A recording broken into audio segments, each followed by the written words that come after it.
Port Charles on the brink, a resurrection, a family implosion, and betrayals that could shatter everything. The summer heat is rising in Port Charles, and it's not just the temperature. The air itself crackles with an electric tension, a sense that long-dormant volcanoes of secrets and lies are about to erupt with devastating force. According to the latest whispers and spoilers, the very foundations of families are set to be shaken, relationships will be tested to their breaking point, and the impossible may just become reality. A shocking return from beyond the grave promises to ignite a mystery that could redefine life and death, while the consequences of past deceptions threaten to tear the legendary Quatermain and Falconary families apart. As new alliances form and old wounds are ripped open, this will be a summer in Port Charles that no one will ever forget. Part 1. The Ghost of Britt Westbourne, Resurrection or Deception. The most earth-shattering revelation poised to rock Port Charles is the impending return of actress Kelly Thibault. For fans, her name is synonymous with one of the show's most complex and beloved characters, Dr. Britt Westbourne. But Britt is dead. Her tragic, heroic demise remains a fresh wound for viewers and characters alike. So, what does this mean? In the world of soap operas, death is often just a temporary inconvenience, and it seems Britt's story may be far from over. The question isn't just how, but who is coming back? Revisiting a hero's tragic end. To understand the magnitude of this potential return, we must remember the sacrifice that defined Britt's final moments.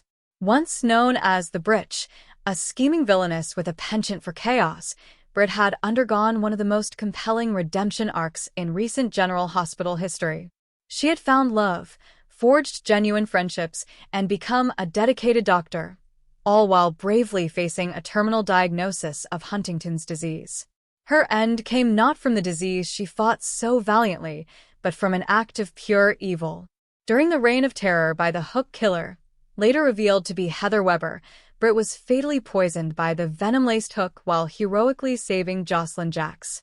She died peacefully in the arms of her grief-stricken mother, Liesl, leaving a void in the hearts of many, including her best friends Brad Cooper and confidant Austin Gatlin Holt.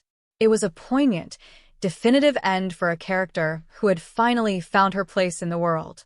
This makes the prospect of her return not just shocking, but a narrative minefield.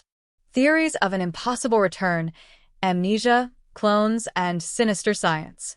How could the show possibly explain this? Spoilers hint at several tantalizing and terrifying possibilities. The amnesia twist. The simplest, yet still dramatic, explanation is that Britt never actually died.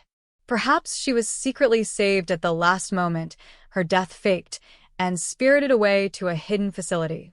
The video teases a mysterious Professor Henry Hank Dalton and his clandestine research. It's plausible that Britt was taken to his facility, where experimental treatments not only countered the poison but also, as a side effect, completely wiped her memory. This would present a Jane Doe version of Britt, a blank slate with no knowledge of her past, her family, or the people who loved her. She would be a ghost in her own life, forced to confront a past she doesn't remember, including both her heroic acts and her earlier villainy. The clone/doppelganger theory. General Hospital has never shied away from the high-concept drama of clones and doppelgangers. The saga of Jason Morgan and his twin, Drew Kane, is a prime example of how the show can successfully weave a complex identity swap narrative. Could Professor Dalton's research involve cloning? Perhaps this isn't the Britt who died, but a perfect genetic copy. This clone would have Britt's face and DNA, but none of her memories or experiences. She would be an empty vessel, perhaps intended to be memory-mapped for some nefarious purpose. Why create a Britt clone? Was it to access the Westbourne or Faison legacy? Or is she an unwitting pawn in a much larger game? Alternatively, this could be a surgically altered doppelganger, a woman made to look like Britt to manipulate those who cared for her. The agony of a mother. Liesl Albrecht's ultimate test. At the center of this emotional storm will be Dr. Liesl Albrecht. No one felt the loss of Britt more acutely. She watched her daughter transform from a troubled schemer into a courageous woman, only to have her ripped away. The grief has been a constant, defining part of her character since that day. The appearance of a woman who is the spitting image of her deceased daughter would be an unparalleled form of psychological torture. If this woman has amnesia, Liesl would be caught between the desperate hope of a miracle and the fear of reopening an unbearable wound. Would a mother's instinct be enough to tell if this is truly her child? Or could her overwhelming desire for it to be true blind her to the possibility of a cruel deception? She would be forced to determine whether her Britta has been resurrected or if she's staring at a heartless fabrication.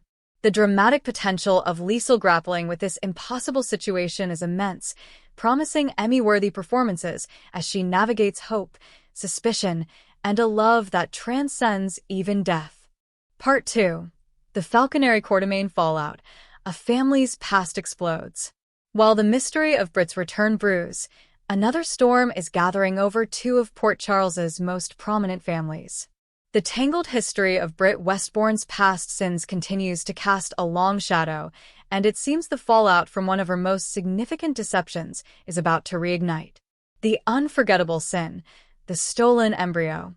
Longtime viewers will recall the shocking truth about Rocco Falconeri's conception.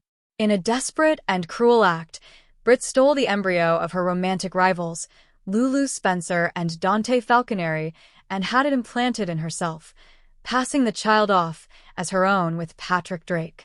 The eventual reveal was a bombshell that reshaped the Falconeri family forever. The latest spoilers suggest this old wound is about to be torn open once more. The video mentions Dante Falconeri's explosive fury directed at Brooklyn Quartermain. While Brooklyn was not directly involved in the Rocco embryo theft, she has a well-documented history of her own deceptions, most notably her recent, elaborate baby swap scheme involving Maxie Jones's daughter, Bailey. It's likely that Dante, raw from a new trigger or a reminder of the lies that defined his son's early life, confronts Brooklyn about the destructive nature of such deceptions. He, more than anyone, knows the pain of being lied to about a child, and seeing Brooklyn seemingly move on from her own scandal could unleash years of pent-up rage. "Why the hell would you do that to Rocco?" he might yell, the question aimed not just at Britt's memory, but at the entire culture of secrets that plagues their lives. A family in crisis, the Quartermains and the Spencers. This renewed conflict will inevitably ripple through the Quartermain and Spencer clans. Tracy Quartermain, the family's formidable matriarch, is back in town, and spoilers indicate she will sound the alarm. Tracy has a sixth sense for disaster and an even stronger instinct for protecting her family's name and fortune. She will undoubtedly be concerned about Brooklyn's entanglement with Dante and the potential for a scandal that could harm the Quartermain legacy. Meanwhile, Laura Collins, as both the mayor of Port Charles and Lulu and Rocco's grandmother, will be caught in the middle. She has always been a beacon of stability, but with her daughter Lulu still in a long-term coma, she is fiercely protective of her grandchildren. The video also points to Lulu's lingering presence, with complaints that Brooklyn's actions have blown up her family. This could be Laura channeling Lulu's likely feelings, fighting to protect the life her daughter can no longer defend. The emotional core of this conflict is Rocco. Now a young teen, he is old enough to understand the turmoil surrounding his birth. Spoilers tease that Rocco will make a risky action, causing his family to worry. Is he acting out? Could he, feeling like the epicenter of his family's pain, decide to run away? Or perhaps he takes matters into his own hands, seeking answers about the woman who first carried him, Britt Westbourne, potentially leading him directly into the path of the new, mysterious woman who wears her face. Part 3. A web of young love, lies, and betrayal. The drama in Port Charles isn't confined to the older generation. A tangled web of romance, schemes, and fractured trust is ensnaring the town's young adults, proving that the capacity for passion and pain is a legacy passed down through the generations. Trina and Kai. A trust shattered. Trina Robinson has finally found a measure of happiness with Spencer Cassadine, but her world is far from peaceful. Spoilers reveal that Trina will unleash her fury on a traitor, Kai Taylor. This betrayal is likely tied to the fragile peace Trina has tried to build. Did Kai leak information about her family's ongoing paternity drama with Curtis and Portia?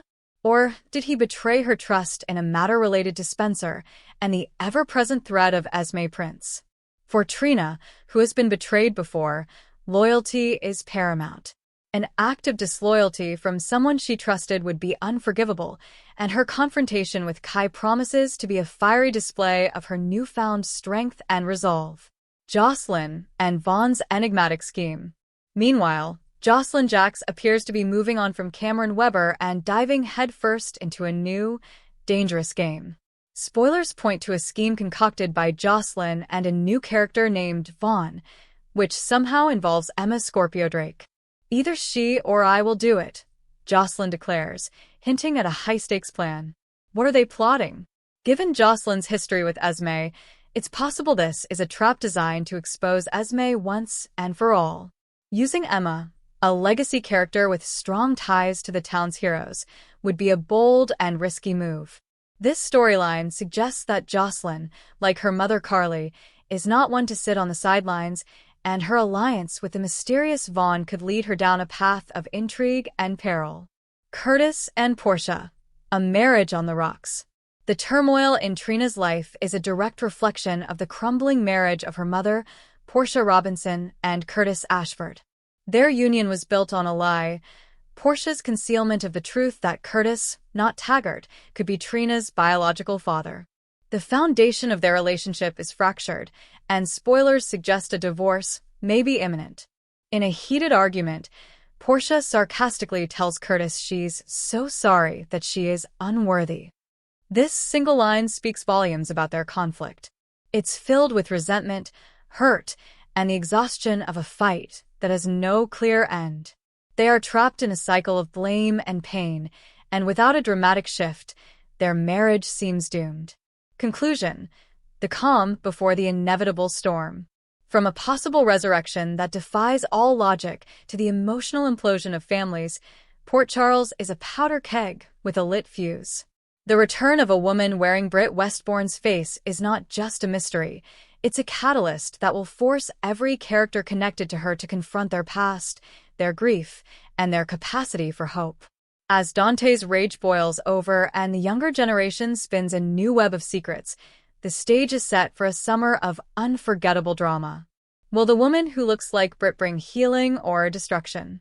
And can any of Port Charles's fractured families survive the revelations to come? The only certainty is that the answers will be explosive. Thanks for watching this videos. Please hit the subscribe button for more updated news.